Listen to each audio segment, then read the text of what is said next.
істеген іске жүзеге асырып, мінекей еліміздің ел деген татулығын, бірлігін білдірген осы ұрпақтарына да мыңда бір рахмет. Шын айтқанда төбеміз көкке жетіп, бүкіл елді, бүкіл Қазақстанды, бүкіл қазақ халқын дүрліктіріп, мінекей жаңағы осы жерде Омекеңнің айтып кеткені Кейкі Батырды мысал үшін. Мінекей жалғасы, кеше шын айтқанда енді көре алмаушылық па, кешегі бір еске түседі осындайда. Кеше Жүсіпбек Аймауытовтың осы қазақ халқын ел қылсам сөйтсем дейтінді Мәшһүр Жүсіптің соған жазған хатында мына бақталастық, көре алмаушылық,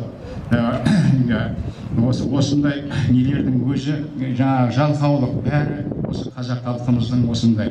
Сен де осы 7 жасыңнан 70 жасқа шейін осы халықты сөйтсем деп келдің. Сенің осы соңғы өсиетіңнің 7 ауыз сөзін қалдырғаны бар ма деп күйінгені бар еді.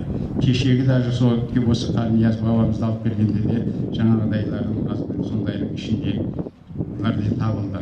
Мен тікелей өзеннен келіп, кешегі әкімге жетпеген 20 шақты ақсақалдар дейміз ғой кейде деген сияқты өкінішті, солардың хат жазып,